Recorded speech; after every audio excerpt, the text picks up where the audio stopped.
And yes, we are sponsored by pistachios. No, I wish. I wish. I wish it was That'd be sponsored by anything. That'd be fucking awesome. Yeah. It's not really hard to find sponsors. I don't think. It's just kind of getting yourself out there. I think we're live now.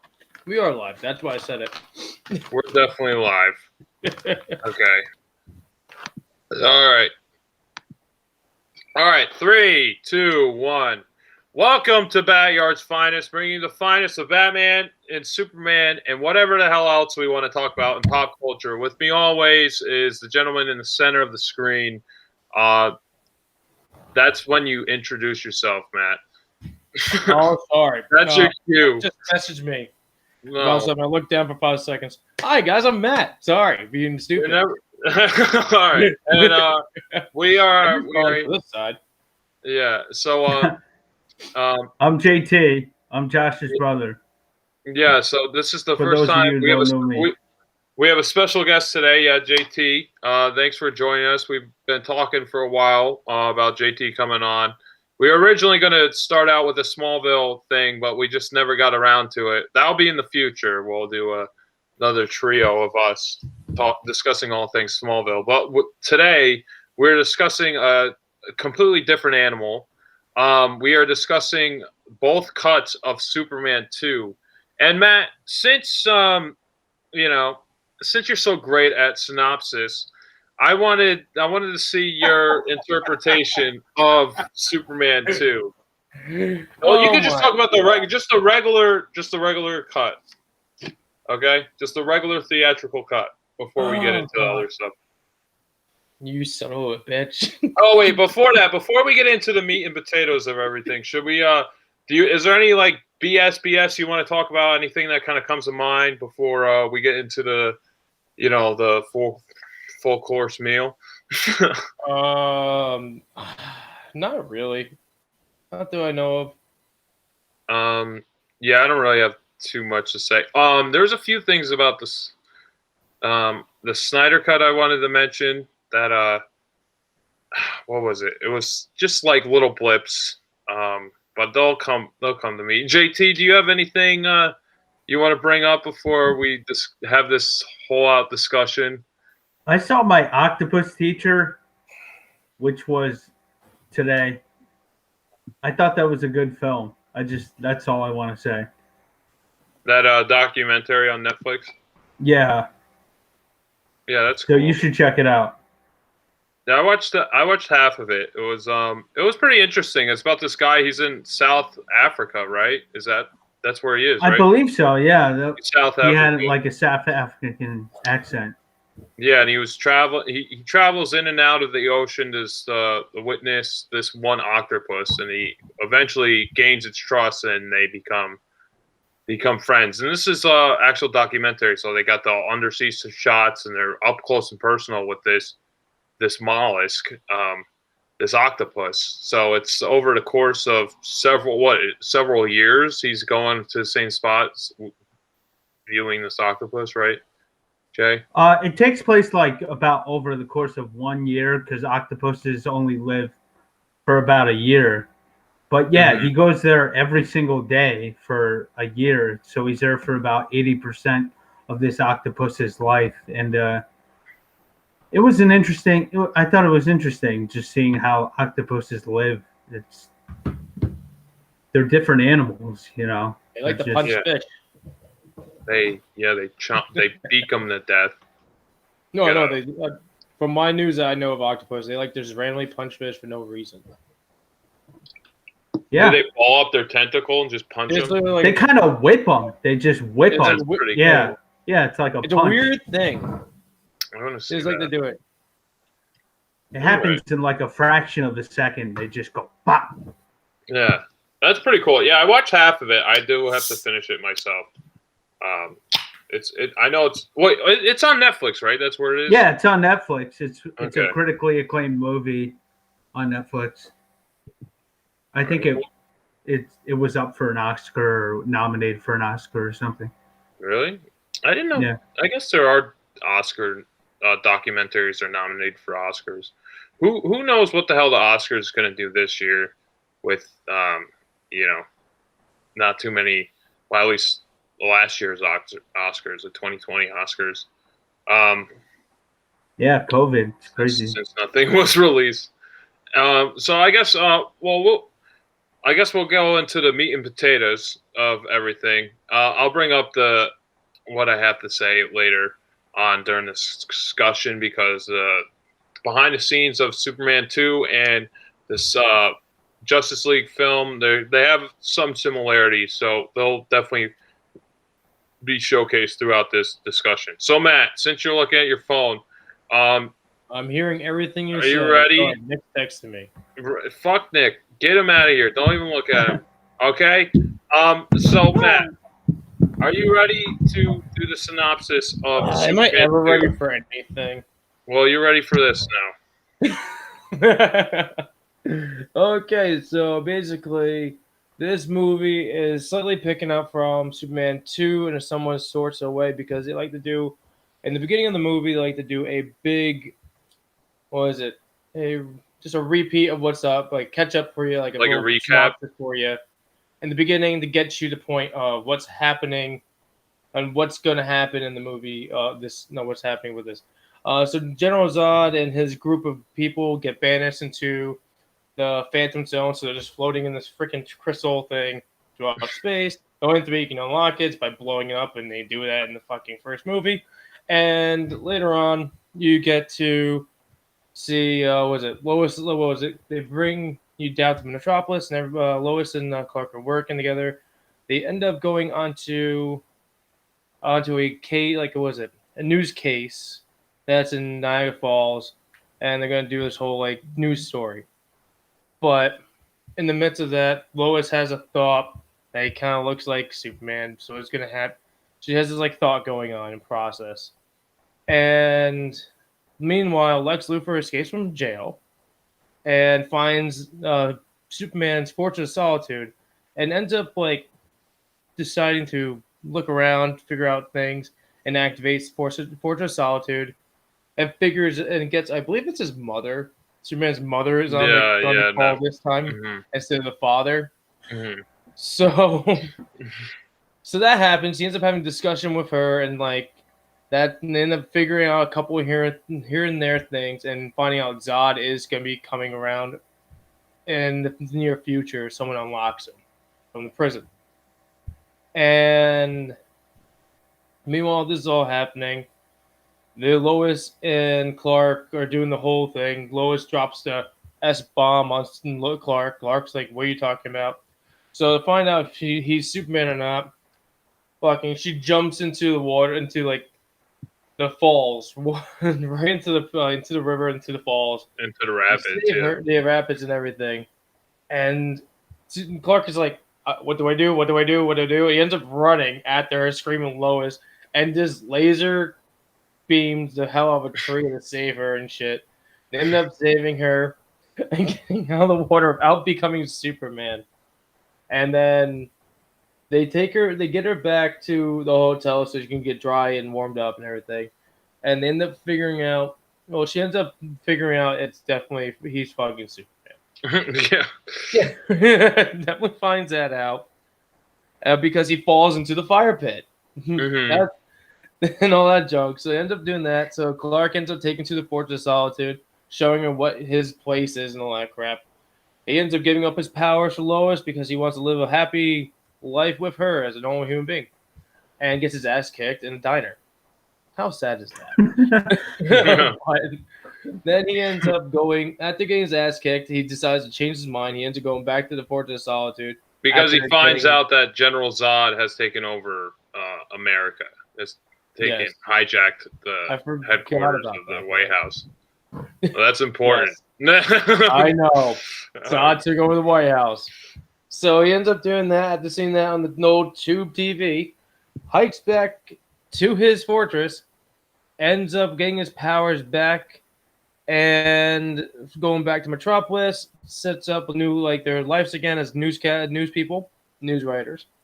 And Zod comes, and technically, Lex Luthor shows up at the White House and has a discussion with Zod, and they come to an agreement. They end up going to Metropolis. Zod kicks everyone's ass at the freaking Daily Planet, kidnaps kicks Superman's ass and steals Lois Lane, goes back to the Fortress of Solitude, where Superman ended up flying to after his ass got kicked. And they have a whole damn problem with this, like having another kind of a fight about it. Superman ends up pretending to give up his powers, takes away their powers by rigging the Fortress of Solitude little power sucking machine to suck outside, not inside. So then Superman ends up defeating Zod and his people, and they end up at the end of the day. Superman saves the day by doing that and leaving Lex Luthor at the Fortress of Solitude, and then takes Lois home, and then they go to the Daily Bugle, not Daily Bugle, Planet. Daily Planet. Daily Planet. I know a bunch of Superman fans will hate me. Daily Planet, okay. And where they're still kind of have a thing going on, and then Superman just does this like kiss thing, and like she forgets her mind, there, like what happened, and just she faints and shit, and just like, okay, cool. Oh my god. I kind of that was a really good synopsis. Yeah, I like that. No, that was actually what were you gonna do? That was better than I could do. You explained the whole movie, which was pretty interesting. Yeah. Well, yeah, Matt basically plotted the whole movie. So Superman 2. I know Matt did a lot of talking. He's gonna help you guys understand it. Yeah. Well, thank you. Well, Matt, I have another question for you. Since this is your first time seeing the Superman sequels, both of them. So, what did you think of this one? What did you think of Superman 2? Just get your general thoughts, and then we could go into which one you kind of prefer or whatever later on. Okay, so literally the original one, I think it was more goofier than than the first one was. It just felt like, I don't know, it didn't feel like it was like the same. I'm like with sequels, I'm hoping for it not to have the same formula, but have a little bit of like a strand of the original formula. It still has the heart of the original source, the original movie. Yeah, so this one just felt like, okay, there's a strand there, but like it was a small strand to me. I felt more goofy and all that stuff than I wanted it to be, for some reason. Mm-hmm. I don't know. I still liked it, but it wasn't like up to par to the first one. No, the first one, it's just generally, I'm gonna speak at least for myself. The first one is definitely the superior movie out of all the Superman films. I think it's the best, well-rounded, well done, well executed. With the theatrical version that we got, Dick Donner, he was fired. He was simultaneously filming Superman 1 and Superman 2 at the same time. He filmed 75% of Superman 2, and then they were going over budget, over schedule, so they decided to focus solely on the first movie and just get that done, and then figure out the kinks with the second one later. So Superman 1 gets released, it becomes a huge success. Then they fire Richard Donner right after it becomes a success, and then they replace Richard Donner with Richard Lester, who is the director. He's done, I guess, other movies with the Salkinds, like the Three Musketeers. The Salkinds are the producers of the Superman films who made pretty stupid decisions. And he's also known for directing all the Beatles live-action movies. So I would not. Those are all amazing. That would not be my first choice of director. Would be the guy who made those weird Beatles movies. And the Beatles and Superman are two of my favorite things, but they don't collide together. No, not too well. But so JT, I want to see the comic. So JT, I know a little bit of the behind the scenes. I know you only watched the Richard Donner cut as right. I mean, obviously you've seen both of them. I've seen the original theatrical release of number 2, Superman 2, a bunch of times, but yeah, I just recently watched the Richard Donner cut today, and the thing to me is the biggest thing that's missing from the original theatrical release is Marlon Brando versus that's the biggest thing. Yeah, versus the Richard Donner cut. It kind of like ties in the first one to the second one a little bit more, and it makes it more coherent, I thought. Yeah, I agree. Yeah, I 100% agree. Because, like Matt was saying before, it's mostly with his mother. He's interacting with his mother. And there's this whole scene, kind of fast forward a little bit in the movie, where Superman, you know, he gives up his powers and he hitchhikes back up to the Fortress of Solitude. He's like making his way back to the fortress because he's depowered. He has no way of combating 3 supervillains with Krypton, you know, with these Kryptonian powers, let alone, you know, 1 or let alone 3, you know. So he hitchhikes back and then he tries to regain his powers. He's crying out to his father during that scene, you know. So like during that scene, you're like, okay, well, where is he? Where's Marlon Brando? Where's his dad? He's crying out, father. Then it cuts to Metropolis. They're wreaking havoc. Zod and his cronies are just wreaking havoc throughout the city of Metropolis, trying to lure Superman into the Daily Planet because Lex Luthor knows that if they have Lois Lane, that Superman's going to be drawn to her. And he just shows up and appears and he has his powers. And you kind of, as an audience member, are just like hanging back like, huh, what happened? You know, how do you get his powers? You almost have to connect the dots and write your own conclusion in your head. And in the Richard Donner cut, you actually get the answer that Marlon Brando, Jor-El, has to sacrifice the energy field that he's producing within the Fortress of Solitude and basically sacrifice himself so Superman can become Superman again, can become powered up, have his powers again. Yeah, he was kind of like regretting that in the cut, though. He's like, there's no other way of getting him back, but then he just disappears and he comes back and, well, there is a way. It's like, then he gives him his powers. Yeah, well, yeah, he warns him the whole time not to give up his powers. And Kal-El, think. Think, Kal-El. Yeah. Yeah, thinking with the wrong brain. Yeah, the wrong head. Yep. And I gotta say, we're going to be jumping back and forth between the two cuts. With the Richard Donner cut, I like how instantaneously, like, Lois Lane kind of figures out, oh wait, Clark Kent is Superman. Like, basically, the first scene you see her in the Daily Planet, they're kind of like talking. She's actually sitting at her desk and she sees a picture of Superman with his arms crossed like this. Clark Kent is doing the same mannerisms, just unsubconsciously, just like listening to Jimmy Olsen with his arms crossed. And then she kind of gets the connection, like, oh, Clark Kent's never around when Superman is. And she literally gets a Sharpie and draws out Clark Kent's, suit over Superman. And she's like, oh, well, this is you. You're the same person.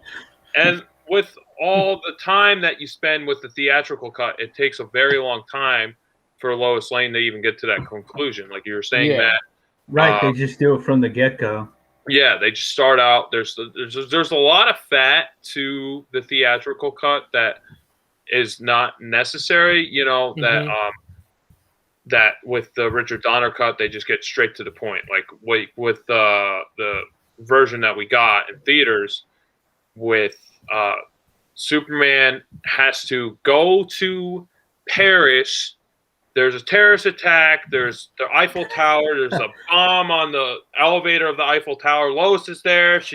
Superman has to save Lois and the bomb and the Eiffel Tower. And then he flings the bomb in the freaking elevator into space, and then that's when it collides into the Phantom Zone crystal with Zod and you know, his gang, and then that's how they're released. But in the Richard Donner cut, it showcases the events of the first movie. You know, Superman going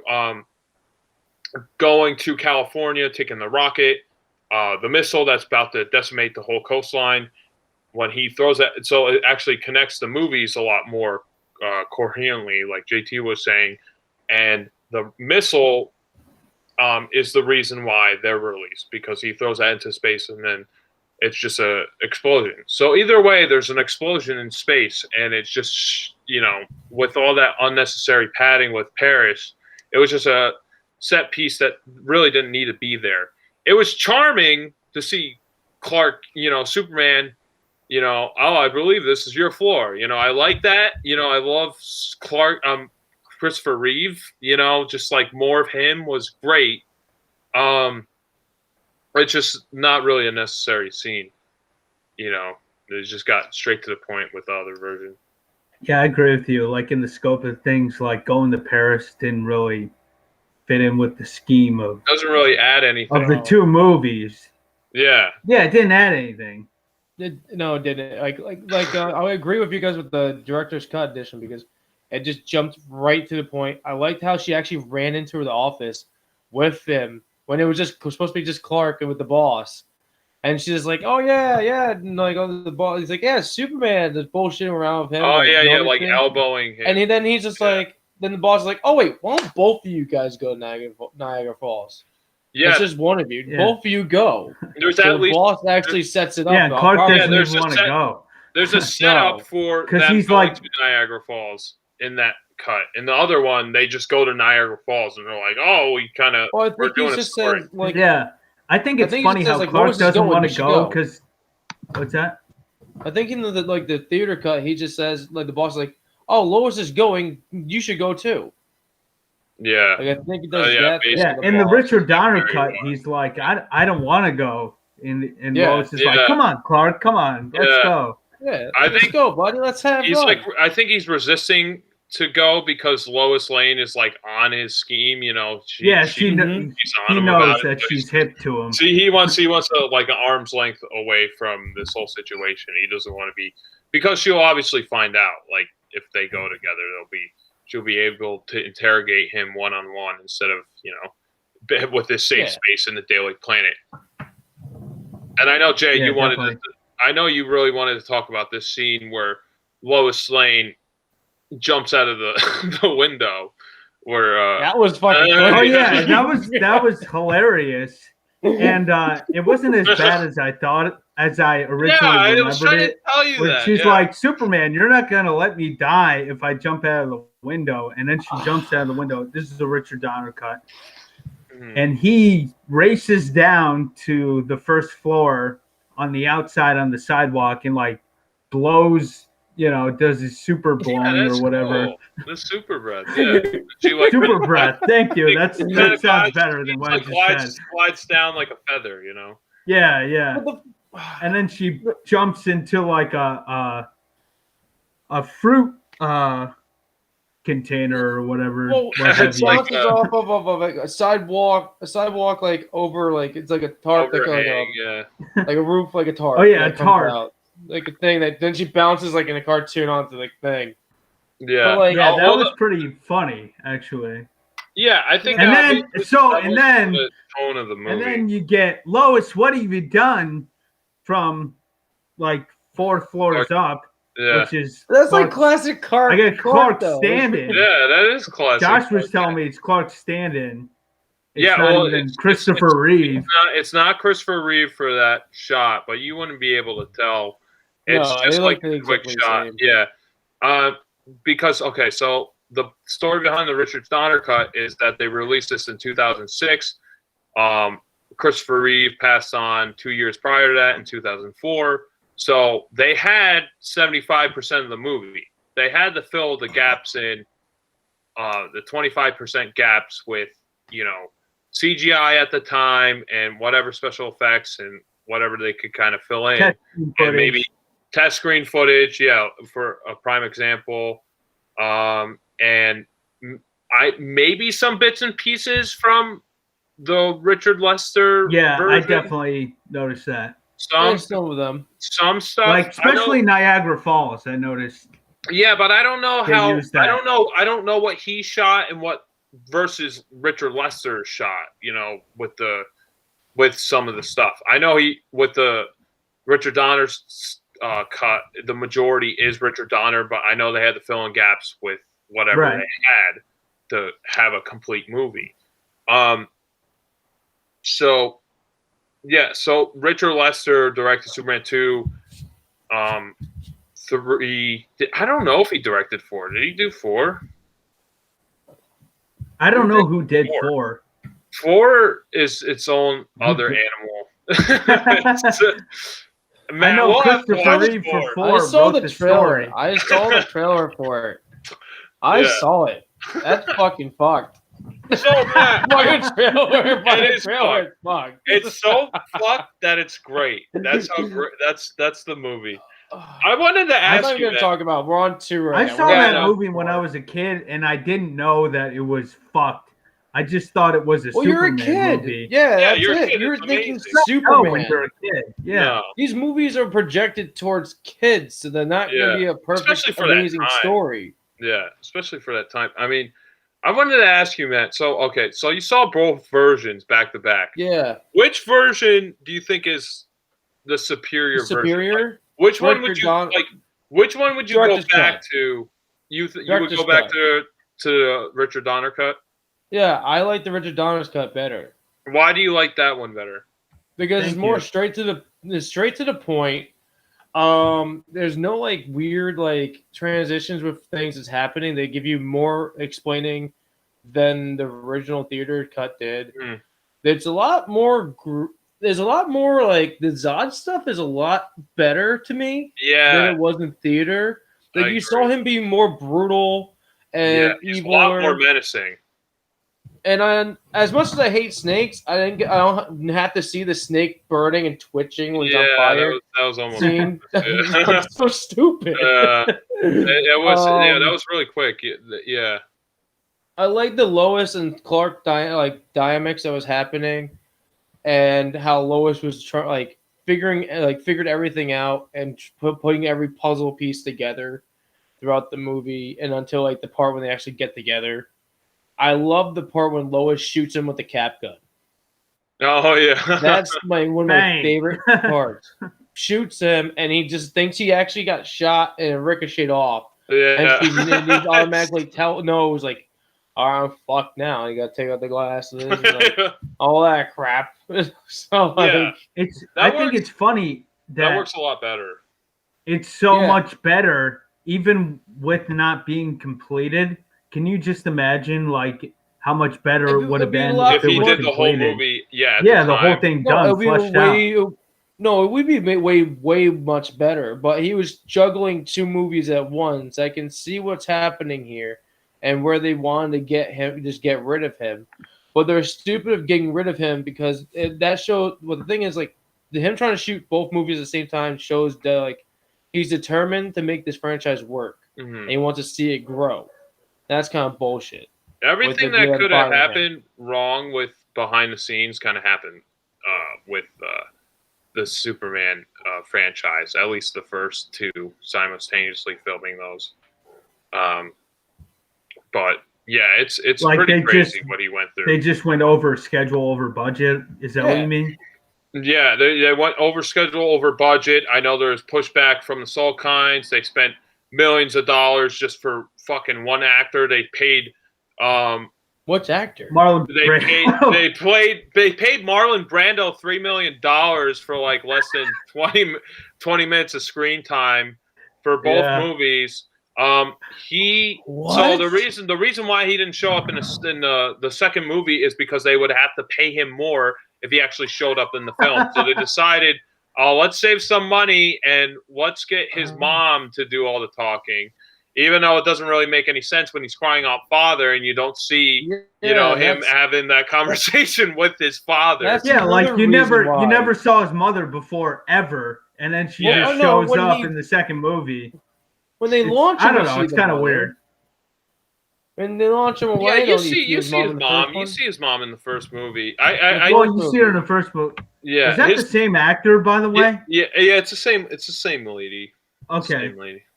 At least that makes sense. But Yeah. that's another thing I liked about this one. Like the father is actually present instead of just the mom talking. Nothing against his mom, but like it's Yeah. always been his mom, not been his dad the It's whole always time been- in the yeah. comic. Yeah, that's what I mean. So like it's never There's been more of a like I've never presence seen a special with the feature. Here's your mother. I can't Yeah. talk to you today, son. I never think saw that part. I wish it was a little more equilibrium with both of the parents, but there's definitely way more of a connection with Jor-El. I mean, if you have Marlon Brando, though, the greatest actor of the time, or maybe of all time, you definitely want to utilize him as at the most as possible. So it's funny that they spent all this money on him, and all the footage that they had, they didn't even use they used like half of it. They're like, okay, Yeah, really. we have this I second think movie. Dick Donner, he said like when we got Marlon Brando to do the movie, it was like getting God to be it is. Jor-El. Yeah, it wasn't. He's like the biggest actor Yeah, you could get.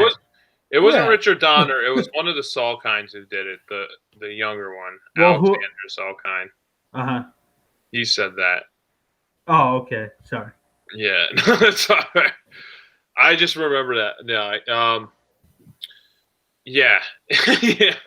But it's pretty funny when you kind of compare the two. I've seen these back to back, and I think if I was going to recommend this to just a regular, person, like which movie to watch, I would probably recommend them the theatrical cut, just because it seems more like a complete movie. The Richard Donner cut, I like what they're going for more. I like how Jor-El is actually a part of the story, and there's consequence for Superman giving up his powers. He loses the Fortress of Solitude. And at the end of the film, Lois Lane, her bawling her eyes out, basically saying, "Oh, you sacrificed your powers for me, and now you have your powers back, so this can't work anymore." There's more of a dynamic, like more drama in that case, where she's going to see this guy every day and know that she can't be with him. In the theatrical cut, it's just like, oh, he got his powers back. You don't really know how, and there's not really as much of a stake. You just gotta have to accept that they can't be together. But with the one where you could see how much sacrifice was made for Superman to become Superman again, you understand why they can't be together in that circumstance. I understand what you're saying, and that creates more, I don't know, more drama or something. It's a lot more drama. More sadness. Yeah. That she can't be with him. Yeah, a lot more. Because she knows she can't. Mm-hmm. And so originally, like I was saying before, I would recommend if I was just going to say which one to watch, I would say the theatrical one, because it seems like more of a complete movie. This Richard Donner cut, I like the ideas that they're doing more. But it's kind of they had effects from 2006. They don't look that great, and it kind of clashes with the 70s filmmaking style. I think I would definitely watch. I would choose to watch it over the theatrical one. It's kind of hard to say because they're both pretty good. I think all the best parts are definitely filmed by Richard Donner, and you could tell with Dick Lester, he wanted to do more jokes, like more slapstick, like the fucking guy on roller skates when they're, when they have that big windstorm from the three Kryptonians, blowing down the wind tunnel. Yeah. He's like, there's this stupid guy with roller skates, and this guy's talking on the phone when the phone booth's knocked down, and but in this one, it's like shit is blowing up. Cars are flying everywhere. It's all practical. Yep. You can see everything going on. They're more menacing. They have more of a presence. It's not like that they're there for just a joke. The muscle of the group, he's not just a bumbling idiot. He's more threatening. I mean, they're all more threatening. Yeah. And you could see that that like how much damage they're actually causing to Metropolis. Like, I'm gonna say this when we're talking about how we're talking about right now we're talking about how Zod and his group are like destructive. Right now, I'm gonna tell you this, guys. While we're prepping up for the podcast, I put the damn video on. I never stopped watching the video. I'm at the White House part. There's a part when I don't recall in the theater edition, theater edition. Yeah. And that this guy comes through like a wall, like a window through the wall, like a wall of the White House of an M16. Zod sees that and grabs the gun, throws the guy through the window, and just like starts shooting. His face, has a smile and everything, knowing he's doing horrible things and he's enjoying it. He loves killing people. He loves killing. I'm like, that's what I want to see in a villain that you know is supposed to be destroying and ruining life. But that's not what. That's a sad thing for me to say, but that's why I want to see. You want a love-hate relationship with your villain of your franchise. You want to hate the villain, but you want them to be charismatic. And Terence Stamp is very charismatic as General Zod. Like kneel before Zod. It's every line he has. It's great. It's perfect for that time and for what he's going for.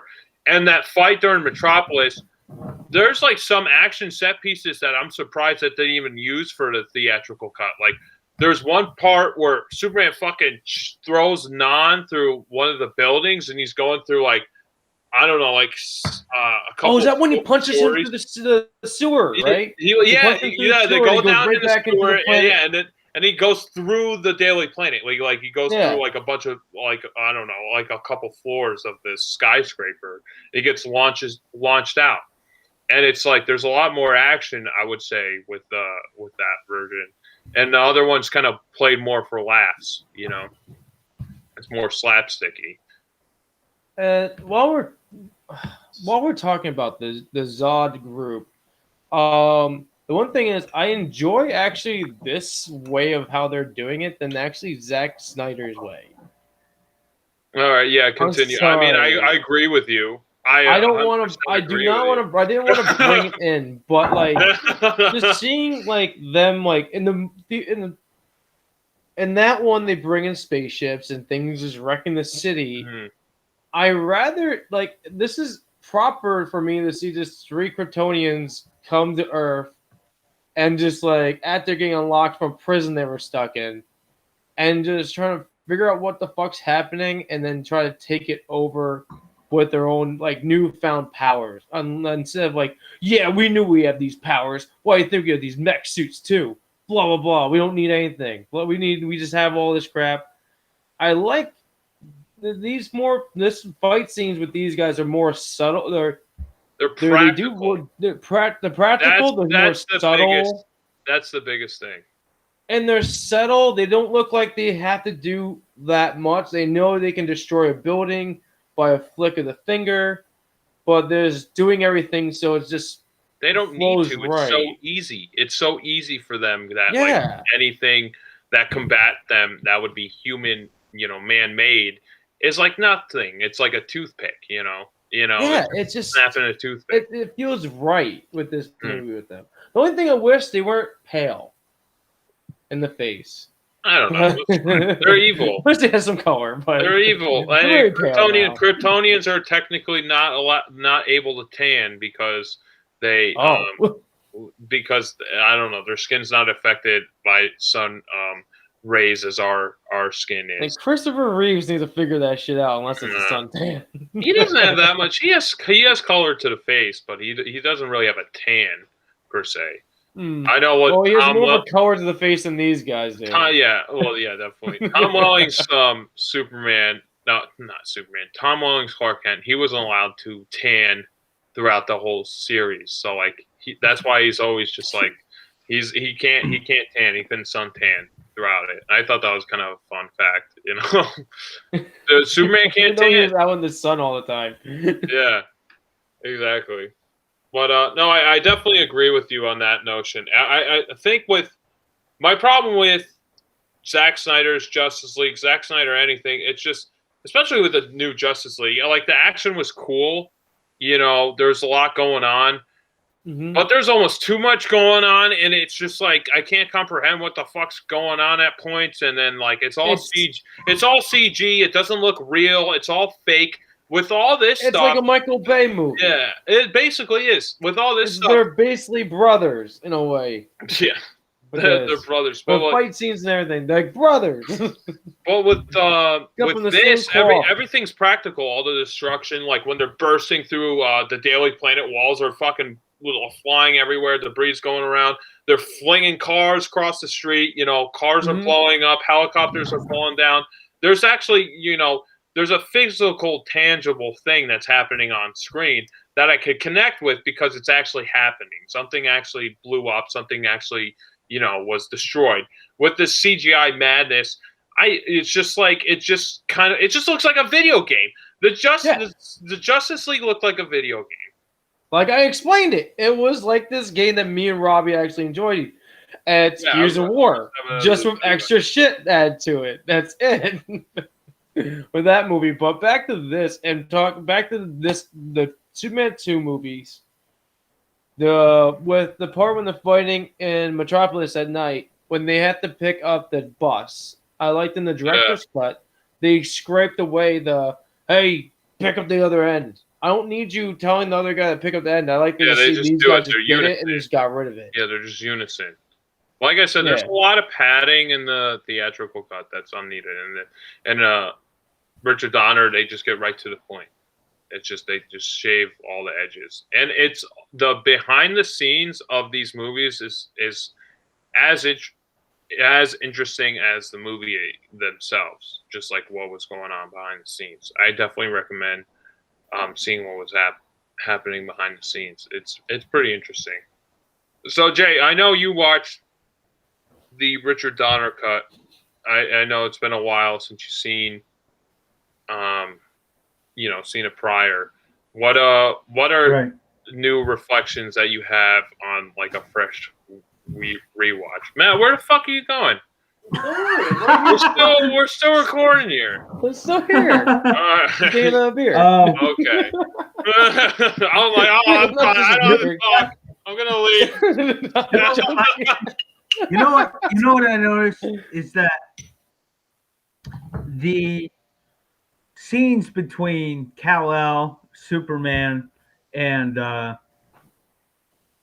Jor-El, they seem to be the most emotional to me, especially like when Marlon Brando or Jor-El gave up his life to sacrifices himself twice for Superman. Yeah, gives him his essence up to make Superman again. I don't know. That was very emotional for me watching it. Yeah. No, I don't really have anything to add.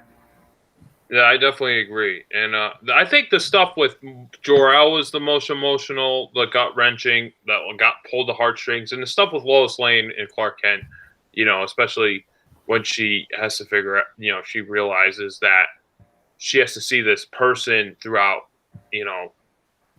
work and just pretend like everything's fine, and she doesn't really have to explain that. You could just tell by her emotions, how she's crying on the, her back patio, that there's a lot of conflicting emotions going on there.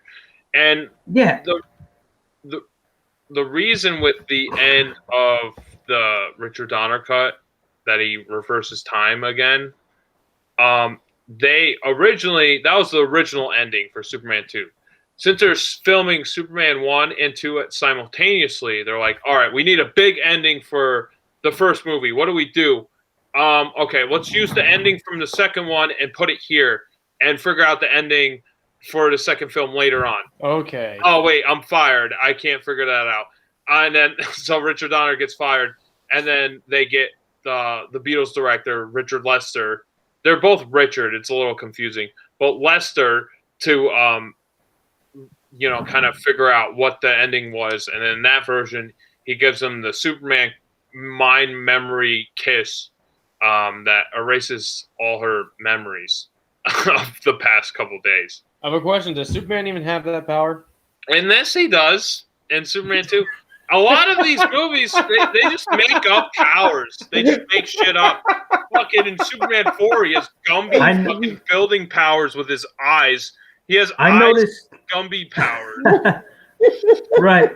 I noticed General Zod in the director's cut made a guy fly. Like he lifted him up just by looking at him, basically. Oh no, he did the beam. No, he did like a beam thing. Yeah, it was like he does the beam with the finger. Theatrical, right? That's in the original, in the theatrical cut, right? That he does that. Oh, I think it might be. I think it may in both. I think it's in both. I think it is in both.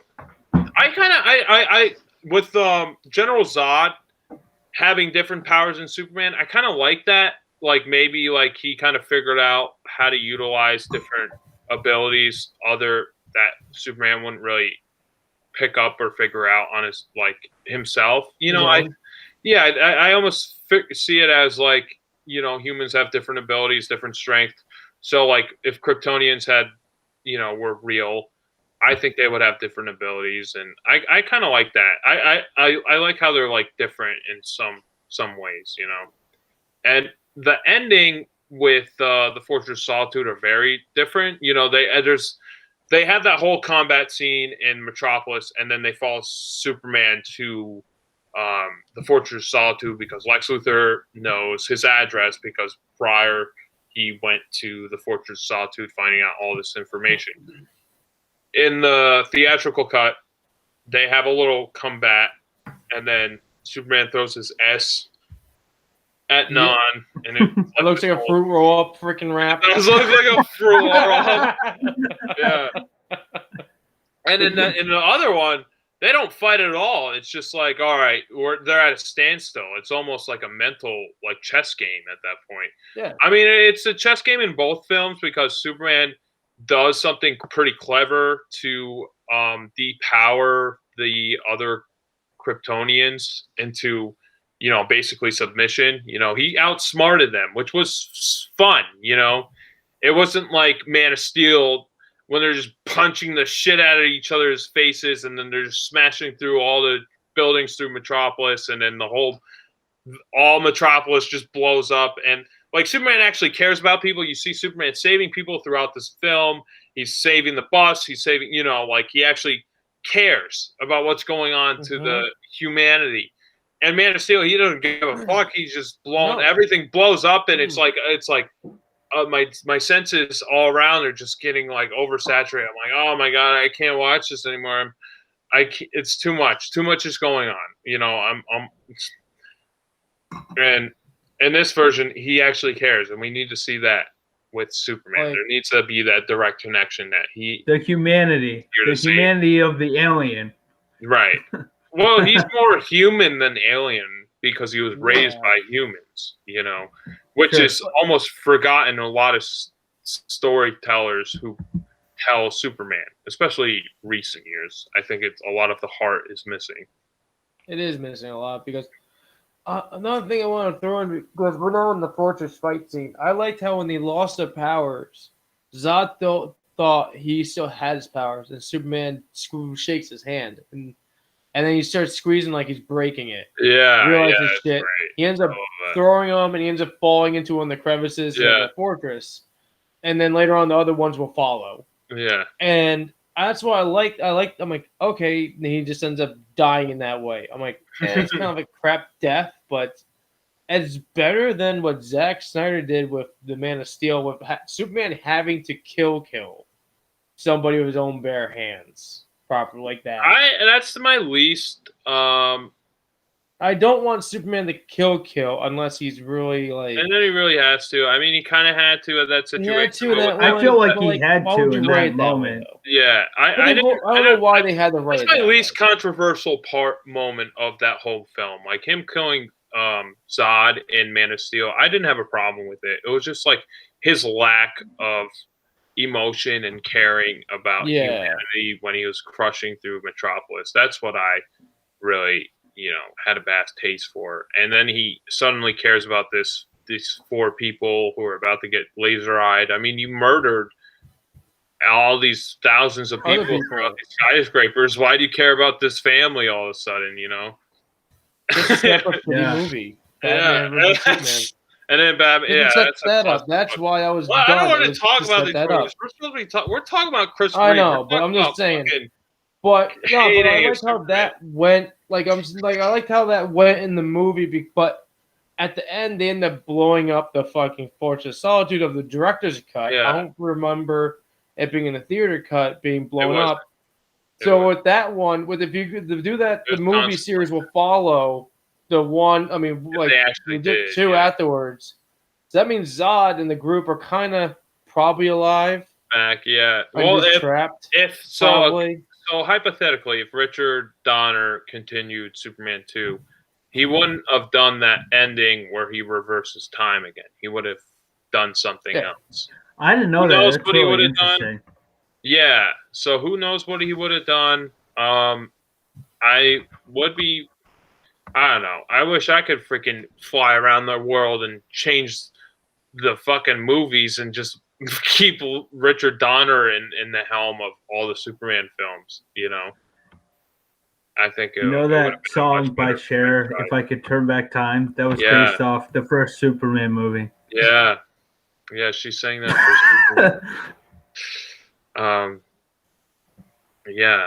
Oh, so I don't know. So Jay, do you have anything that like stands out to you? Any scenes that you want to like talk about?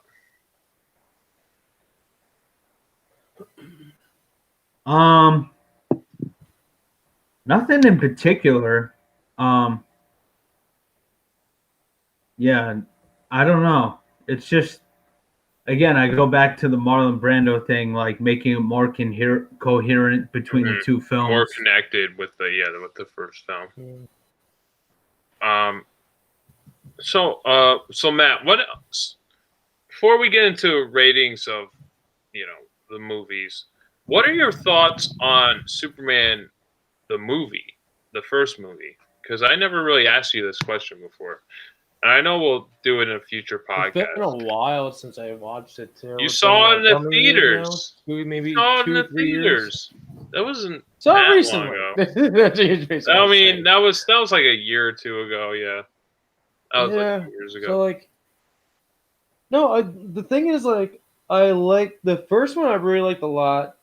Every scene didn't feel slow or like drawn on too much. Mm-hmm. It was nice seeing the build up from like Clark Kent going from Smallville to Metropolis settings. It's a natural transition, yeah. Well, and then like seeing the transition to that, then seeing him becoming the new guy in the news group, in the news writing group, and seeing him just run around and do bullshit, and then figuring out his like way of dealing with his powers of like saving people and stuff. And figuring out that he actually likes Lois a lot. But no, actually, like that was like I said, like these 3 movies that we're talking about, even if you want to count Snyder, but that before, I do like the first one better than all of them. Yeah, the first one's definitely the most well-rounded out of all the films. Like we said before, the Richard Donner cut, had to be kind of melded together. It wasn't a complete film. And I know we're discussing before, you were discussing, Matt, how you liked the reveal of how Lois Lane grabbed like basically a gun and used a blank on Superman. Yeah. That was a screen test. That wasn't even a real actual scene. That wasn't like a final scene that they shot. That was just a screen test, just like seeing how the lighting would work and how the interactions would be. So you could kind of tell with some of the mannerisms that they don't fully have their characters totally adapted. This was like in the process of just like, they got them hired. They're trying to just see how the makeup looked, how the lighting looked, how the interaction was. It was just a screen test, just trying to figure it out.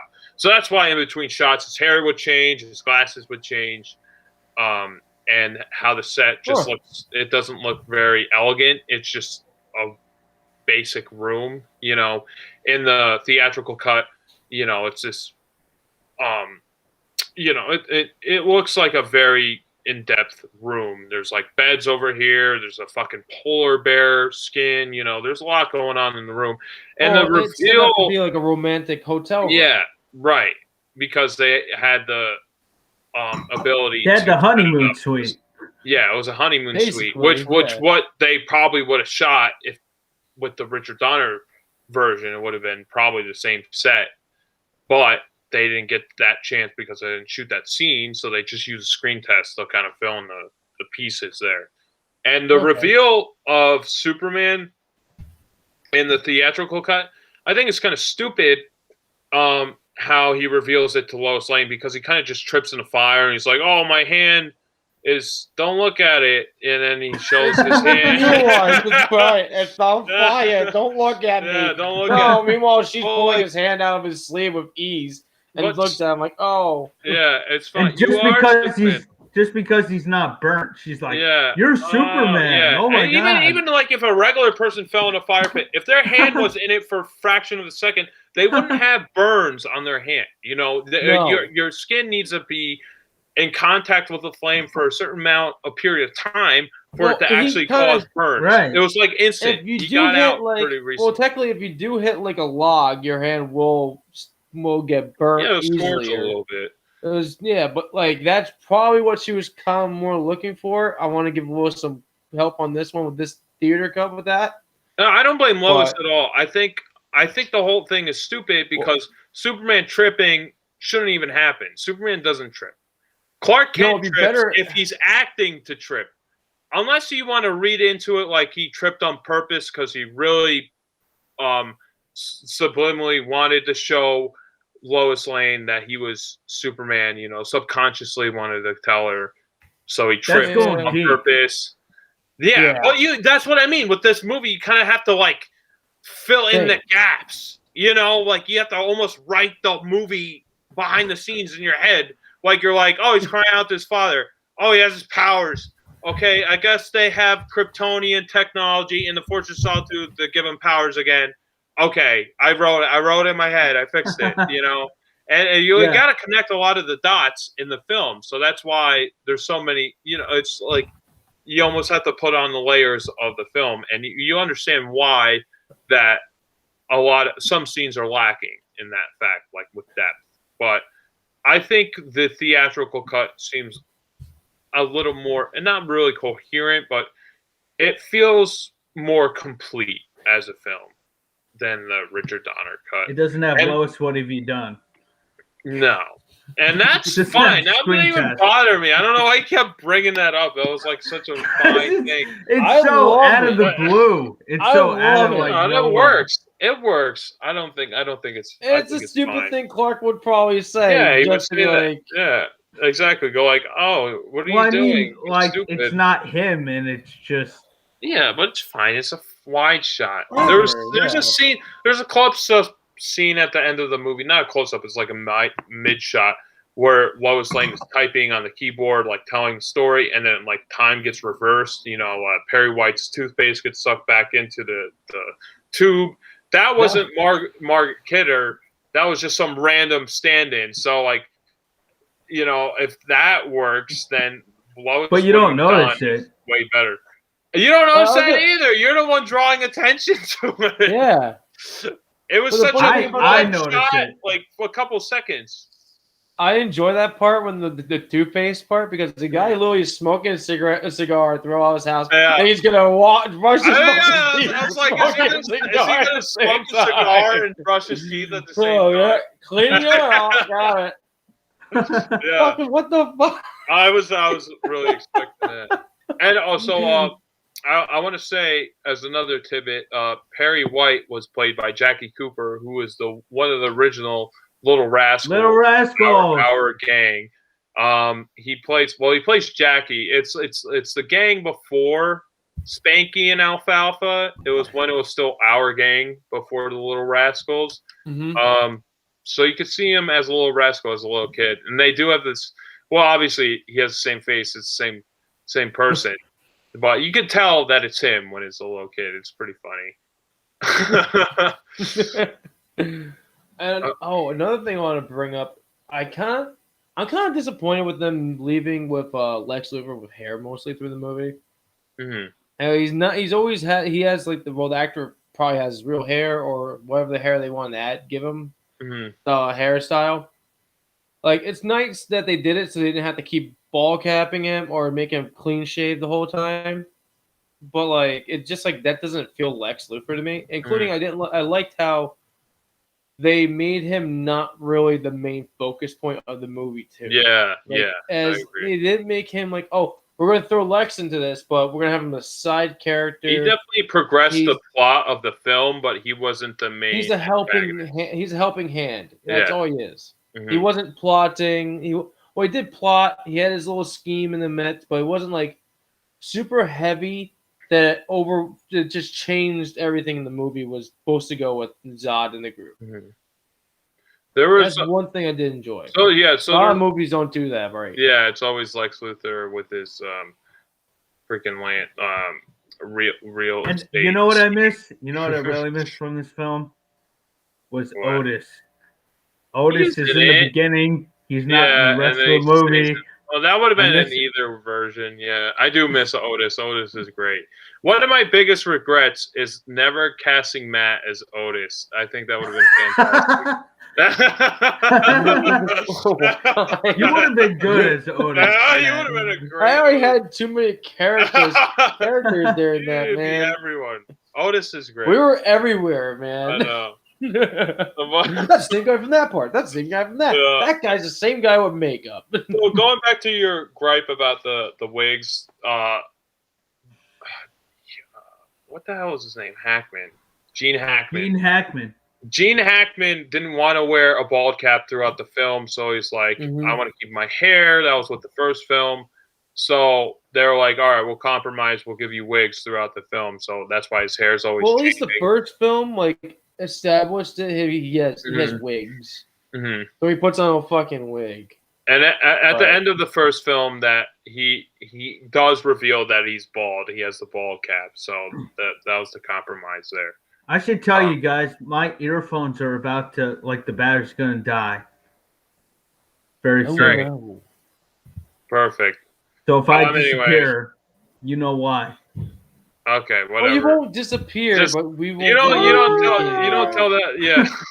Because you're on a laptop. Yeah, you're fine. Anyway, so yeah, that's from the first movie. All that stuff with the wigs. There was something else I wanted to say, but I don't really recall. So Matt, what are your final thoughts on Superman 2, the two versions? Final thoughts, meaning which one I'll be like happier with and watching. No, whatever you want to mention before, you know. Final thoughts. I basically said everything I wanted to say about them. Mm-hmm. I kind of like. Well, I kind of want to mention I did like the part in the theater edition. Like, you get to see Zod and his group trying to figure out they have powers in like a way that they realize they adapted. Like, they're trying to learn how to do laser beams.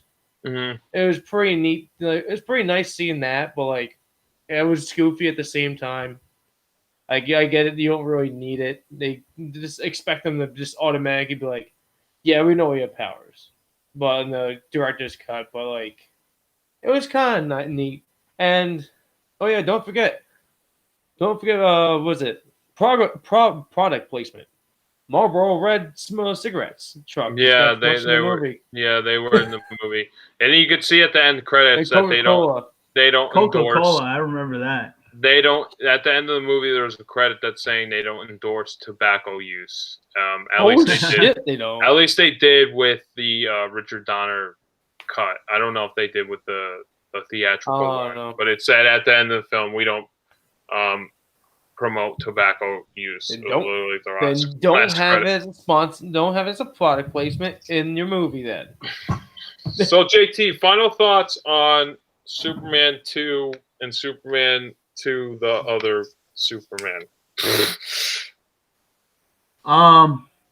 You know, Superman 2 theatrical version makes more sense because obviously you don't have the screen test footage and you don't have stuff that looks out of place.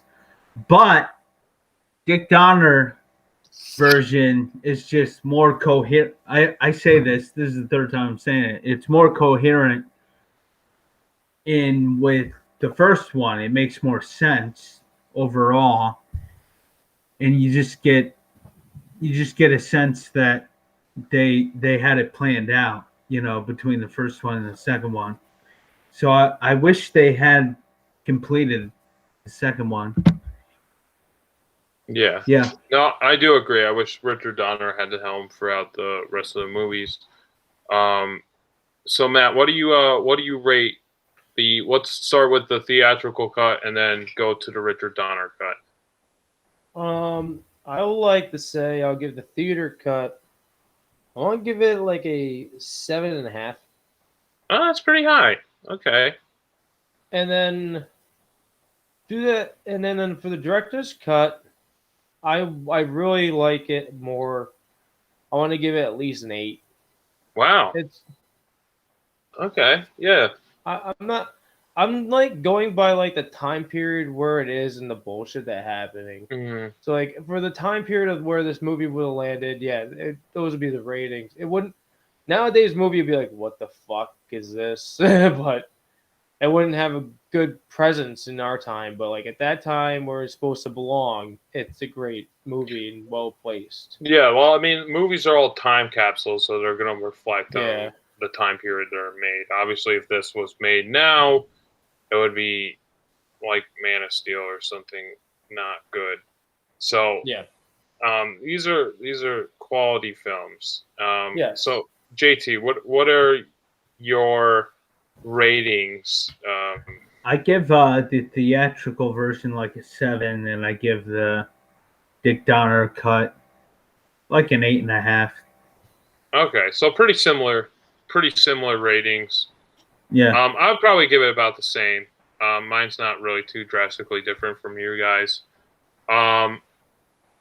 Yeah, so that was the Superman 2 discussion. Jay, are you dead? Are you gone? I think I can hear you. Okay. All right. So I can hear you on my rest. phone. Yeah, we'll do the rest of the episode. We're basically close out anyway. Yeah, my ratings are pretty close to the same.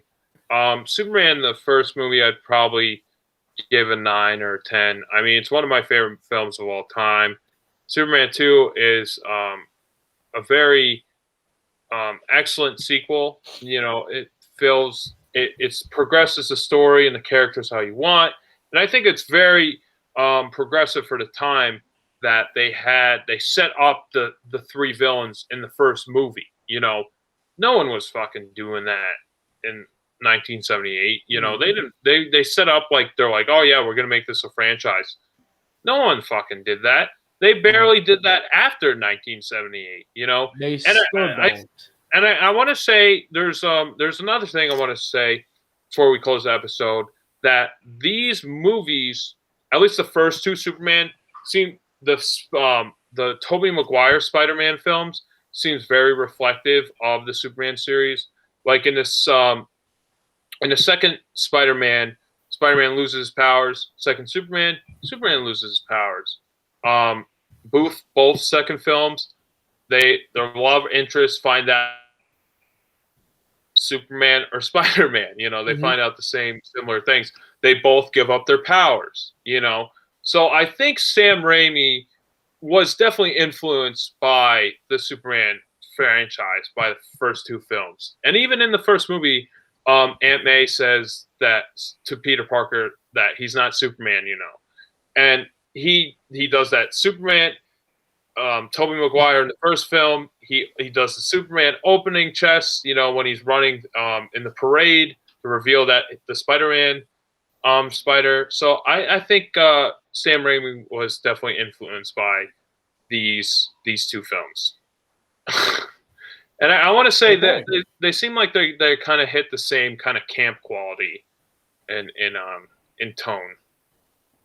So yeah, in Spider-Man the movie, like Spider-Man franchise, Spider-Man, they never really like overdid the movies either with action or like the way they're trying to tell you this story. They had like subtle action, like it wasn't overly done. It was properly. You knew what the fuck was going on. Yeah, yeah. A lot of it was like, practical.